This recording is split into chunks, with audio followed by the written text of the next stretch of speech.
First, this evening, let's queer up breaking news for South Florida and Florida. Stonewall Museum demands money back from Visit Florida and Dana Young over LGBTQ+ changes.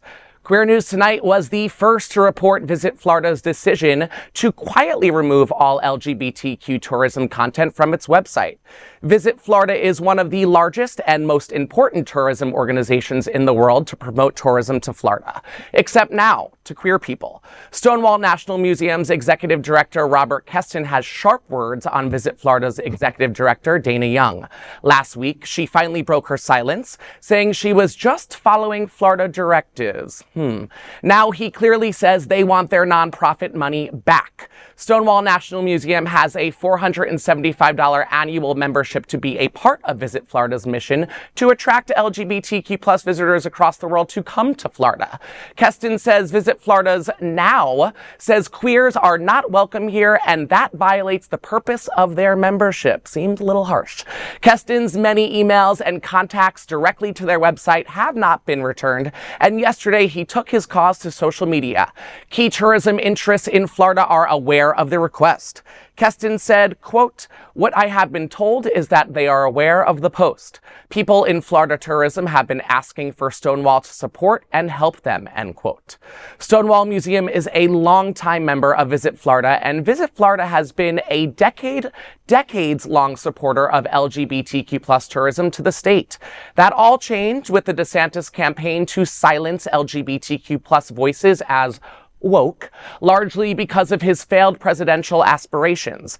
Keston says the, quote, "push back into the closet campaign," end quote, is deeper than we know. He said Stonewall's many offers to participate as speakers, training, conferences, and other activities have all been declined. He characterizes it as an orchestrated effort on behalf of Visit Florida to erase the queer community. He states, quote, "Now we understand why they are doing this. It is an attempt to erase us and any organizations and or contacts that would try to contact us. They intentionally eliminated us," end quote.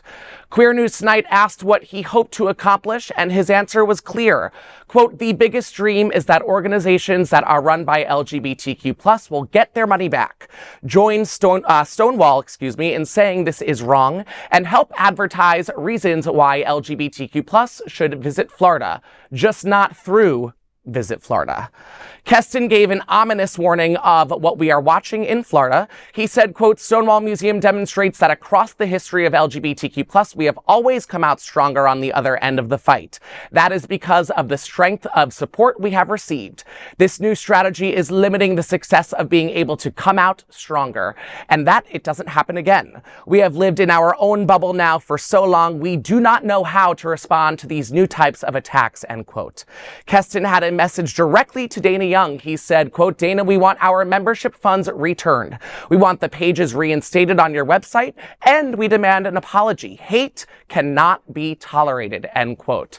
Wow, that was rough even reading out loud for me, the goosebumps I was getting, and they were not all of the good ones, obviously. I just have to say this is the beginning of this story right now, although it's not the extremely beginning of it. We're now watching it unfold, right? And there is a long journey ahead, and I think that we are going to come out on the other end. However, I hate that we have to go through this to get there. I think, you know, this story disturbs me in so many ways, but one thing that he said is, I don't think people understand the depth of this. There is a national movement to erase us. Correct. In Project 2025, we are erased. All of our protections are erased. They have already started running this playbook in other states, in Wisconsin and other states, where they're trying out things to see what they can get away with. Right. This is just an example of, like, let's do this and see if we can get away with it in Florida, where there is a huge LGBTQ population. The only way we get to the other end is by us standing up like we did in the old days and not tolerating this. This is completely unacceptable, but it's not a game. She said, "I'm just following the directive of the state." Right. The directive is to erase them. Oftentimes when I sit in these different meetings, people talk about the LGBTQ financial impact, right? They like to bring these numbers out. Oh, we bring $1.4 billion into the economy. This is showing you that they don't care about your $1.4 billion. They want you gone. These belief systems are bigger than being on tourism. And we as a community need to get it together. And if you know people in this community who are voting for those people, because there's a lot of people in our community voting for DeSantis and other people like him, Right. you need to have a long talk with them, because this is not a joke. This is very, very serious. And there's only one way on the other side. It's to fight together as a community. That's how we always won. These, like you said, I actually was going to mention Project 2025 too. The idea that they want to erase us is not new.